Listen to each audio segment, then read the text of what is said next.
गांव की वह सुबह बेहद शांत और सुंदर थी। सूरज की पहली किरणें हरियाली से ढकी पगडंडियों पर पड़ रही थीं।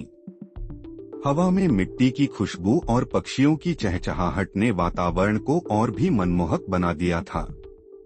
इसी गांव में रहती थी सविता, एक साधारण गृहिणी जो अपने बेटे अनुज के साथ एक छोटे से मकान में रहती थी। सविता की जिंदगी अनुज के इर्द गिर्द ही घूमती थी। उसकी आंखों में अनुज के लिए अथाह प्रेम और अपने परिवार के लिए त्याग की भावना झलकती थी। सविता का जीवन शुरू से ही संघर्षमय रहा था। जब वह सिर्फ 15 साल की थी, तब उसकी शादी रमेश से हो गई थी। रमेश एक साधारण किसान था, जो मेहनत मजदूरी करके घर का खर्च चलाता था। सविता ने अपनी किशोरावस्था को भुलाकर गृहस्थ जीवन में खुद को ढाल लिया था। शादी के कुछ साल बाद ही उसे एक बेटे का सुख प्राप्त हुआ, जिसका नाम उन्होंने प्यार से अनुज रखा। अनुज के जन्म के बाद ही सविता की दुनिया पूरी तरह बदल गई। अनुज के जन्म के कुछ ही समय बाद रमेश एक गंभीर बीमारी का शिकार हो गया। घर की हालत धीरे धीरे बिगड़ने लगी और रमेश का इलाज कराना मुश्किल हो गया। सविता ने हर संभव प्रयास किया, लेकिन रमेश को बचाया नहीं जा सका।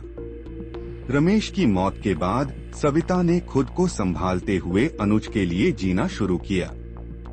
गांव के लोग सविता की मदद करते, लेकिन वह हमेशा आत्मनिर्भर रहने की कोशिश करती। उसने खेतों में काम करना शुरू किया और कभी कभी दूसरों के घरों में काम करके पैसे कमाती। सविता की मेहनत और दृढ़ता ने उसे कभी हार मानने नहीं दिया। अनुज के लिए वह दिन रात मेहनत करती और उसके अच्छे भविष्य का सपना देखती। सविता ने अनुज की शिक्षा को प्राथमिकता दी। वह चाहती थी कि उसका बेटा पढ़ लिख कर एक बेहतर जीवन जी सके। गांव में एक ही स्कूल था, जहां सविता ने अनुज का दाखिला कराया। वह खुद अनपढ़ थी, लेकिन शिक्षा का महत्व समझती थी। हर दिन अनुज को स्कूल भेजना और वापस आकर उसका होमवर्क करवाना सविता के जीवन का हिस्सा बन गया था। अनुज भी अपनी मां की मेहनत और त्याग को समझता था। वह पढ़ाई में दिल लगाता और हर कक्षा में अव्वल आता। गांव के लोग सविता की तारीफ करते और अनुज की बुद्धिमानी की चर्चा करते। समय बीतता गया और अनुज ने गांव के स्कूल से मैट्रिक की परीक्षा अच्छे अंकों से पास की। अब उसे शहर के कॉलेज में दाखिला लेना था, लेकिन आर्थिक स्थिति ने एक बार फिर सविता के सामने चुनौती खड़ी कर दी। सविता ने अपने गहने बेचे और गांव के सरपंच से कर्ज लिया ताकि अनुज की पढ़ाई में कोई रुकावट न आए। अनुज को शहर भेजना सविता के लिए सबसे कठिन निर्णय था। गांव से दूर अनजान शहर में उसे अकेले छोड़ना उसकी ममता को चुनौती देता था, लेकिन उसने अपने आंसुओं को रोककर अनुज को विदा किया, क्योंकि वह जानती थी कि यह उसके बेटे के भविष्य के लिए जरूरी था। शहर में अनुज ने कॉलेज में दाखिला लिया और मेहनत से पढ़ाई शुरू की। यहाँ की जिंदगी गांव से बिल्कुल अलग थी। अनुज को नए माहौल में ढलने में कुछ समय लगा, लेकिन उसकी मां का सपना उसे हमेशा प्रेरित करता। वह हर रोज सविता को फोन करता और अपनी पढ़ाई की जानकारी देता।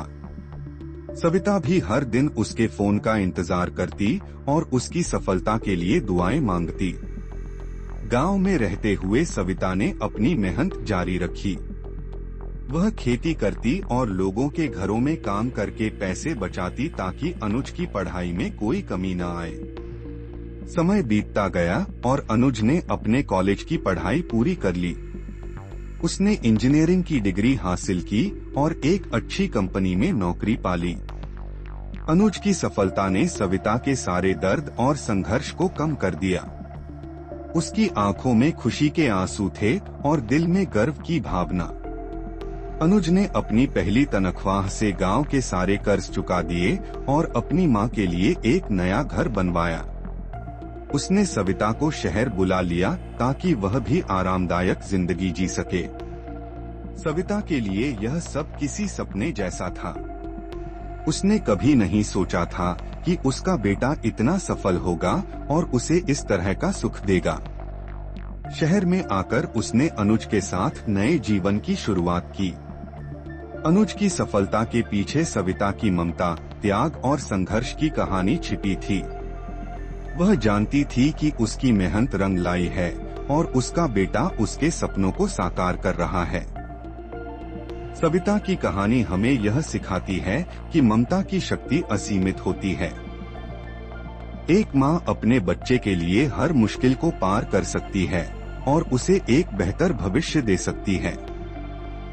सविता और अनुज की यह कहानी ममता, संघर्ष और सफलता की मिसाल है। यह हमें प्रेरित करती है कि कभी हार न माने और अपने सपनों को साकार करने के लिए हर संभव प्रयास करें।